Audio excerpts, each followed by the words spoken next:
I want to greet you all in the name of our Lord and Savior Jesus Christ. I just want to let you know how come she is in Tabising. And I was pregnant, I was a teenage pregnancy.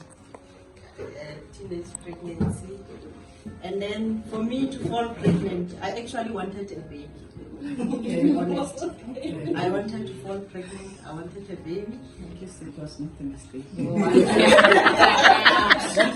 And you can ask yourself, being a teenager, but you want a baby, and you are so brilliant at school. And I loved school, and everyone loved me at school. My mother was so fascinated with me because I was so brilliant.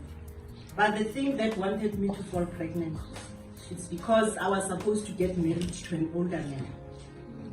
And I said, I'd rather have a baby than to get married to an older man. And that was the relative from my father's side. So during that age, and you know, most of the time when I talk to my kids, I tell them about the power of the tongue.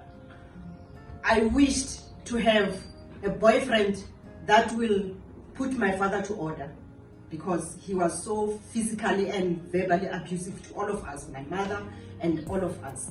And they were forcing us to get married to this old man. And this man was married to the last born of our father, our aunt. So we were supposed to get married there. So because I'm the second born, she was supposed to get married to my sister, the mother of Danny, the mother-in-law of Pretty. Then Ceci fell pregnant with Danny. The father of Danny. And she said to me, it's you now next, because I have the child now, and a deep proof they are taking Ceci as their makoti. So Ceci was so fortunate. That family, it was only boys in the house. And then she came again with the name of Ceci. She was so loved. The mother and the father of that boy loved my sister, and they loved our whole family. They took away my sister and said, it's you now that you have left to get married to that old man. Then that is why I said I wanted a baby. Then I fell in love with this boy, politician, somebody rough. And then he put my father in order. And then he would just stand at the gate. And I said, Belela, I am no gate. And then my father will come out and say, hey, what do you want here, man? I want your daughter. Just like that. And then I fell in love with that guy. But it was not love. Whether he's there or not there, I didn't care about boys during that time, but I wanted a baby, not to get married to them. Then I got into Tabising. And then when I was in hospital, when I had labor pains for 16 hours, but they were worth an outstanding gift that I had. And my mother was there. And my mother didn't say that because I've bought books, expensive books. I was doing matric, and I was at the same time teaching other children, like my younger sister and her group in school in Nigo. I was teaching them accounting while I was pregnant at home. So I was given that love with all the teachers that were teaching Bon Monica, and they were the neighbors. I was given this love, and I could relate now that it was God's love. After I got to Tabising in hospital, my mother was working in labor ward during that time. My mother was she was in pains as well, because I was in continuous pains of labor. Then I was given the spinal block, at least just to ease the pain. And then they sent my mother home at about 4:22. Then I got in Tabising. And they asked me, what's the name of the child? I said, I don't know the name. Then tomorrow when my mother comes, all the boys that they were, you remember our hospitals before, it was students, white students. They were busy calling my mom, Oma, come syndicate, Oma, what is the name syndicate? And my mother just said Tabising. And we got Tabising too.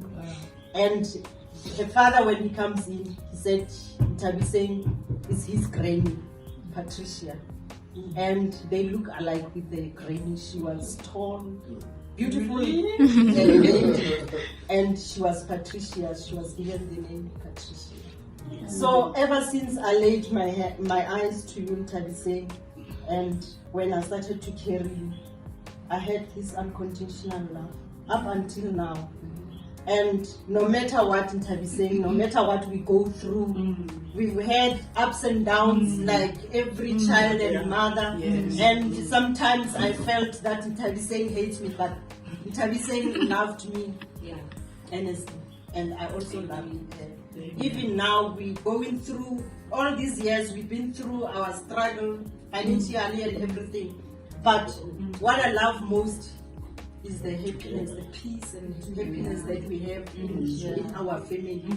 And I feel honored to have such an outstanding gift.